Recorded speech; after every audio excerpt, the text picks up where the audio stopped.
Very good morning, dear children. Welcome back. Today, I'm going to tell you serialized novel by Charles Dickens, published in 1854. That is Hard Times. My satire is against those who see figures and averages and nothing else, proclaimed Charles Dickens in explaining the theme of this classic novel.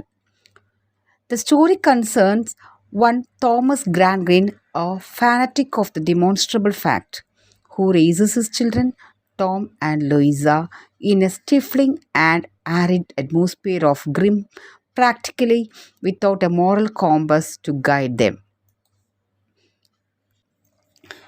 The novel begins with Mr. Thomas Grangreen sternly lecturing a room full of school children on the importance of facts. He believes that facts and not imagination or emotion are the key to a good education, and he educates all the children of the school and his own children, Louisa and Tom. According to his philosophy, when one of his worst students, Sissy Jupe, is abandoned by her father, a circus performer, Mr. Grangrit takes in Sissy to educate her along with his children according to his sacred system of facts. Since their hearts and imaginations have been utterly neglected, Louisa and Tom grow into deformed human beings, inwardly, not outwardly. They know neither how to love nor how to be happy, and sense that there is something very wrong with the way they are living their lives. At Mr. Grangre's request, Louisa dutifully marries his older friend, Mr. Josiah Bondi, who is blustering manufacturer in Corktown. She agrees to marry Bonderby not because she loves him, but because she thinks it will help her brother Tom, who is apprenticed to Mr. Bounderby. Tom is the only person she cares for, and knowing this, Tom wheedles her into the marriage. Mr. Bounderby's factory workers, also called Hands, do not live happy lives under his rule. One factory worker by the name of Stephen Blackpool is daily honored by his work at the factory. But what plagues him more is unhappy marriage, for his wife has become a hideous drunk. He wishes to free himself from her and marry Rachel, a sweet gentlewoman in the village. Tom is now a dissolute, lazy young man, very much in debt and inclined to a sulky attitude in front of everyone. His Louisa's and Mr. Boundary's lives are somewhat enlivened by the arrival of Mr. James Harthouse from London.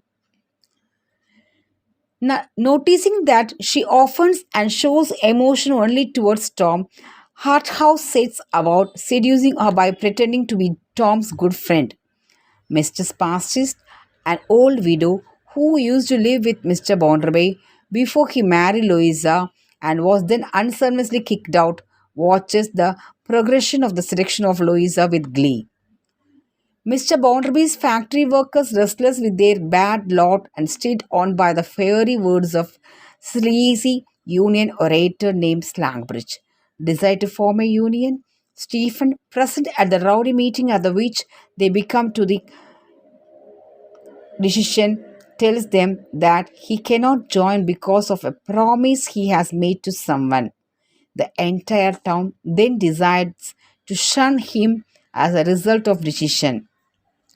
By coincidence of events, Louisa are left alone at home one night while her husband is out of town. She hastily runs to tell Mr. Bondby that his wife has all but eloped with Mr. Harthouse.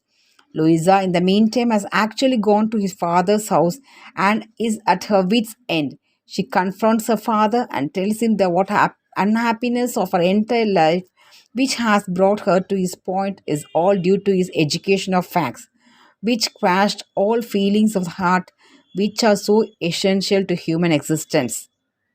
Dumbstruck and penitent, her father tries to catch her as she falls in a faint on the floor. Sissy saves the day again. She tells Tom to hide with her father's whole circus company, and from there, Mr. Grandkid and Louisa plan from him to slip out of the country. One of Mr. Grandkid's old pupils, Bitzer, who has been brainwashed by his education of facts, almost prevents Tom's escape.